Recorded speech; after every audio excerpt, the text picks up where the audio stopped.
Hey guys, Madison here, about to watch Season 1, Episode 5 of Loki.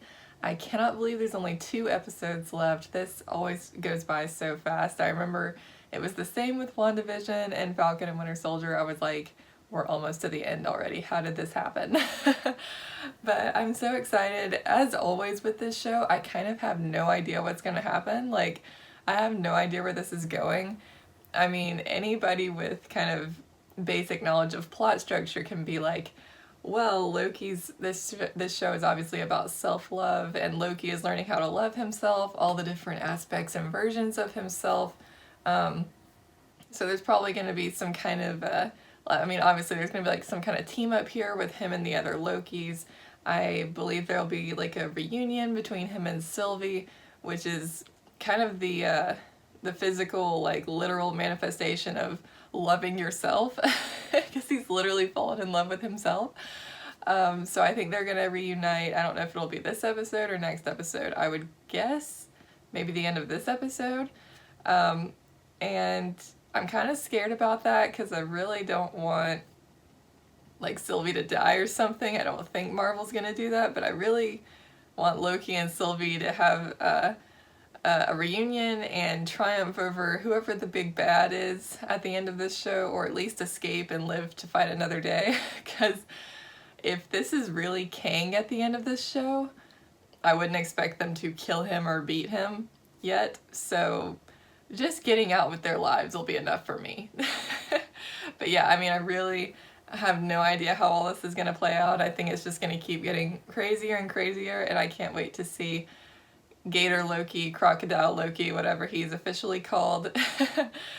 But before I get into your comments, I wanted to make an exciting announcement, which is my YouTube channel has finally been monetized. So I'm really, really excited about that. It allows me to devote more time to creating content for this channel.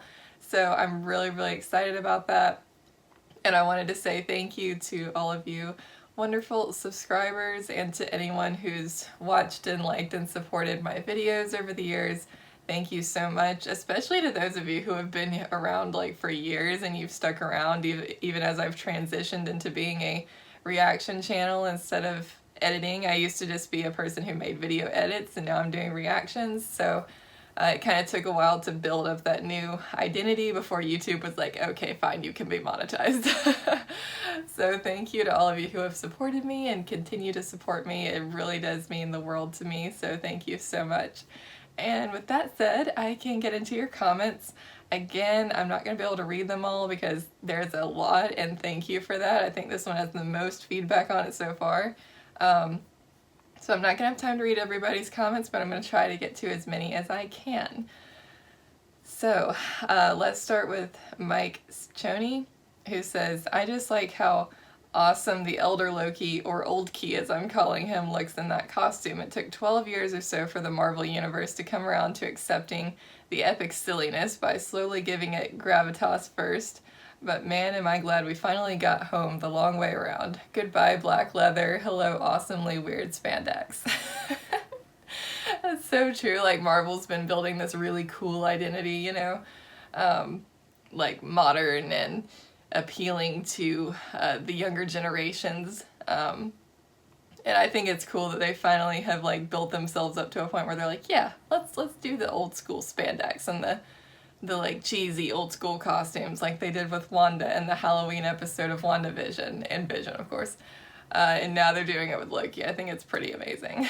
Y10, well, you hit the nail on the head with the timekeeper prediction, LOL. Yes, I did. I have not predicted many things, I feel like, in this series, but I did predict that they were either dead or just not there, or there was going to be some kind of catch there. I think that and the Loki and Sylvie relationship has been like the only 2 things I've really predicted so far, but you know what, I'll take it. That's 2 pretty major things. Aaron Lassiter says, this is the most genuine dislike I've had for a villain in the MCU, and that's a good thing. I can't wait for the demise of the TVA and the rise of whatever villain is behind it, probably Kang.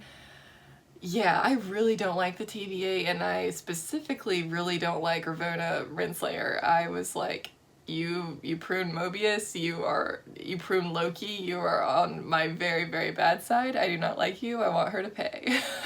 So I hope that after Sylvie gets like whatever information she needs from her, I want that woman to pay. I don't care when or how, but I need it to happen, because actually it would be great if Mobius ends up defeating her somehow in the end. That would be epic. That's what I need.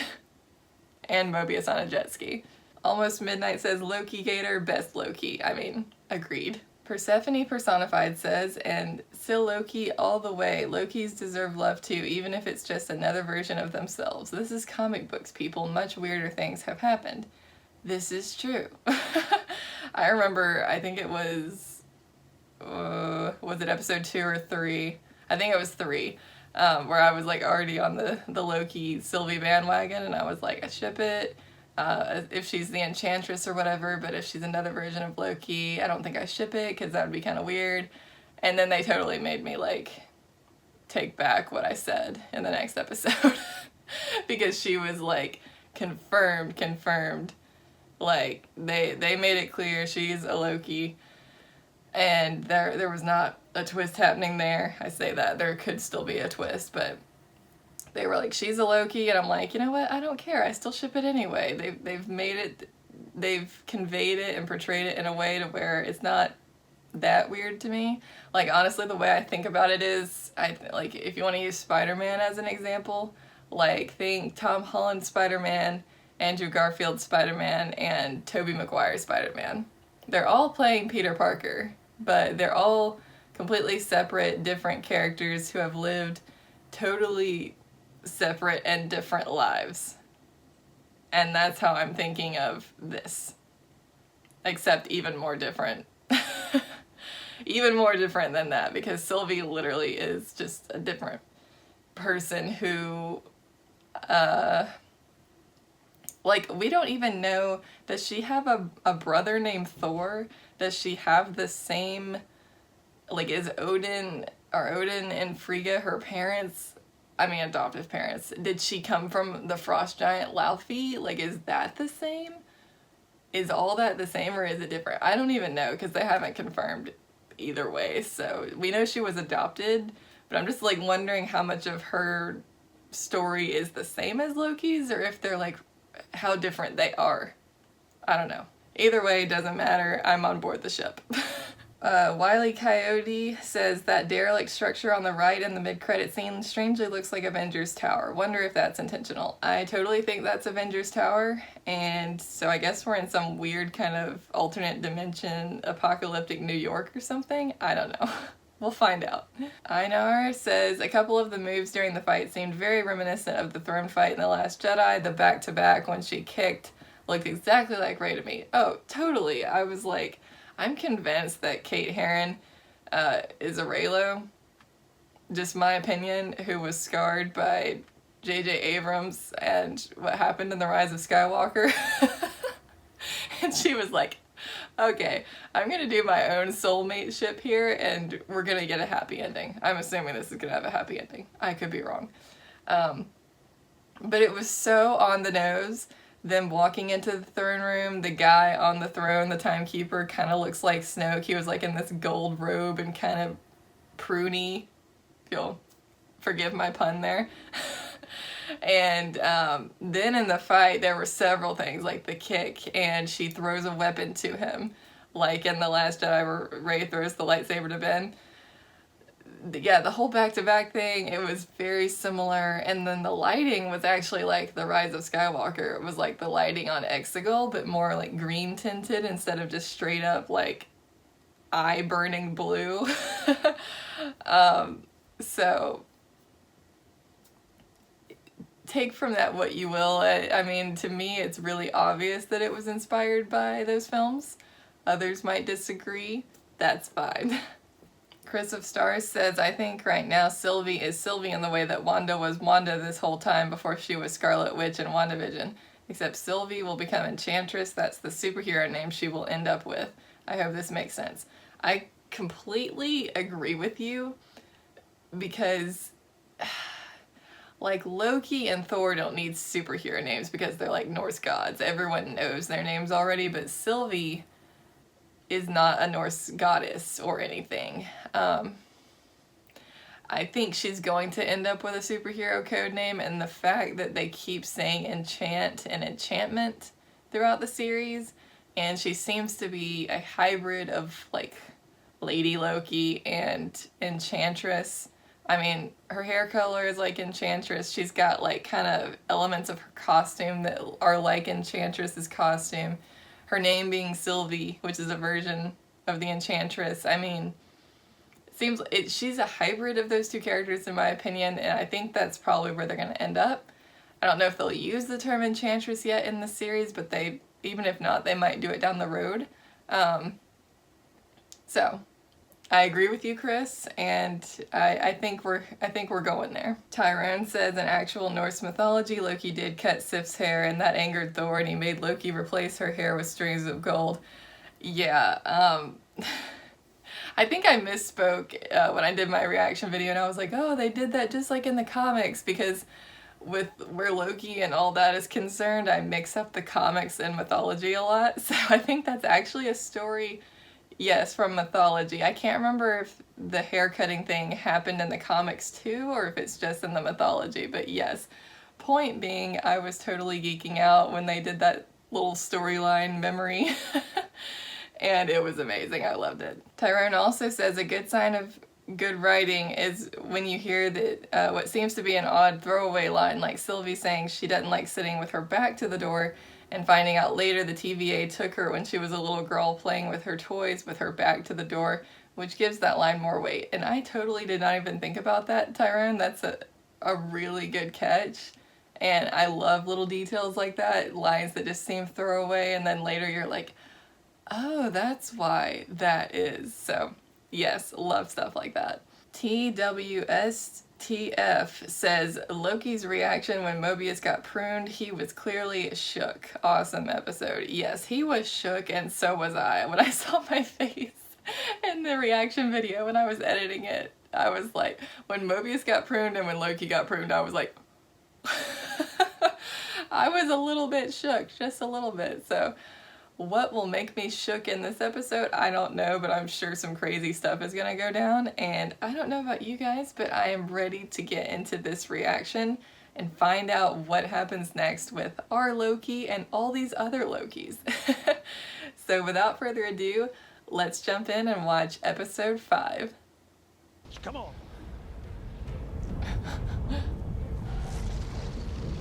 Oh my gosh. To the point. We're his lunch. I can't freaking get over that this is called Journey into Mystery, like the very first issue that Loki appeared in. Don't trust her, but we can use her. Whoa. You can find all kinds of crazy stuff here. Breathe so I can ask several thousand questions. And now I'm surrounded by variants of myself, plus an alligator, which I'm heartbroken to report I didn't even find. Well, that's strange. And now we're running to God knows what, trying to get to God knows where. What was your Nexus event, Your Majesty? I killed Thor.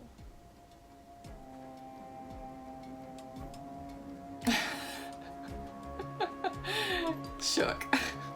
This is fascinating. Thanos? Why did it say Thanos on the side of a plane?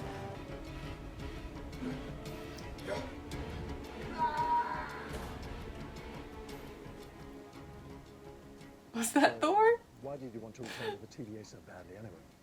Mjolnir? It's highly restricted. I might not even have clearance. No, I think you would, if it's real. How long? Guys, do not trust her. Yep. Do you have any good memories? Just one, really. Kick their butts.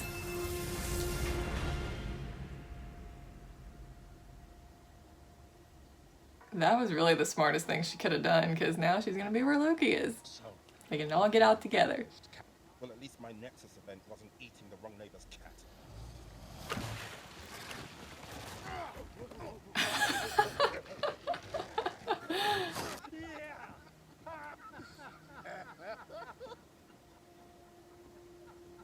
They'll show up. They'll show up.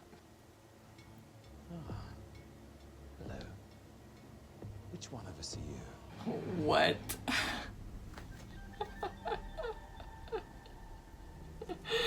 Oh my gosh. Shut the door, we still got a little bit of a situation. Yes. The Sphinx. I gave you our location. In exchange for shelter and supplies, you give me your army and I take the throne.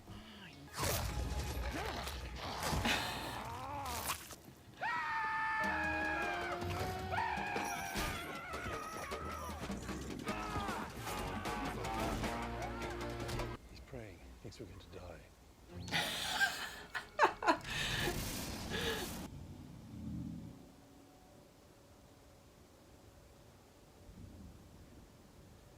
It's not very small. Oh, they're so cute.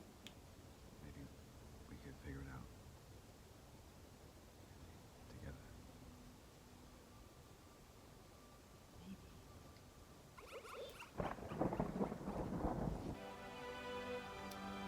Aww.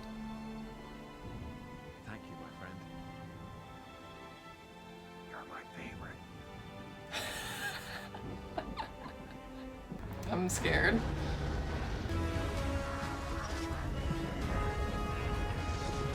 Wow. Oh.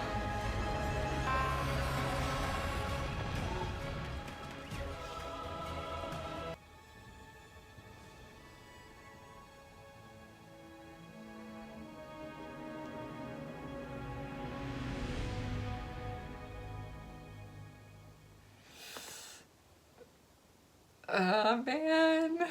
That was really good, guys. That was really, really epic. That last sequence was freaking amazing. Finally getting to see like classic Loki just channeling ultimate Loki sorcerer powers. That was incredible. Oh my goodness. Okay, what happened to Kid Loki and Gator Loki? I like thought both of them were gonna come back too and like join in and help him, but they didn't. I wonder if they're gonna show up in the final episode or if they just were like, peace out. Oh my gosh. I know that I've been raving about the score every episode of this series, but it really hit even another level in this episode. Like that epic choir at the end was just amazing. She's given Loki such an amazing theme, and I'm just absolutely in love with it. Seeing Loki and Sylvie join forces and perform that enchantment together was amazing. Seeing Loki reach new heights of power through love and through wanting to do the right thing instead of what his selfish motives always in the past. Oh my gosh, I'm all over the place, guys, because I'm just like, whoo, I got chills. The scene with all the fighting Lokis was hilarious, just like seeing them all betray each other, and Loki's just like, oh my gosh. He's like, you can tell he's so tired of it, he's so done with that part of himself. I really love just the coloring in the void. That kind of grayish, very desaturated look, contrasting with the purple, I thought was a great aesthetic. It reminded me of Lamentis, so it was kind of a nice way to bring back that purple theme. Oh my gosh, the epic scale of this. I'm just like, what is going to happen in the last episode? Because it went really large scale in this episode, and oh my gosh. Okay, so there's no post-credit scene. I was like wondering. You guys are gonna have to tell me in the comments if you recognize what that building was in the last shot, because I don't know what it was. Is it like King's Castle or something? I don't know. I bet you guys who are like bigger comic nerds than me do, but wow. Richard E. Grant did a fantastic job. I just want to say that. He did a fantastic job as classic Loki. And this was really a perfect title, like calling it Journey into Mystery, because they were journeying into a mystery, like who's at the end of all this, but also calling it the name of the first like comic line that Loki ever appeared in. So you're having like the new colliding with the old, the classic Loki. Oh my gosh, it was so good. I knew Renslayer was just never going to help. she's totally out for herself. I think she just wants more power, and that's why she wants to find who's at the end of this so she can like team up with them and try to ingratiate herself and become like second in command. She didn't like being hoodwinked, and she wants to know the truth behind all this, but she's not like, she didn't seem particularly angry about it. She seems more impressed, like, oh, I want to work with this person, you know?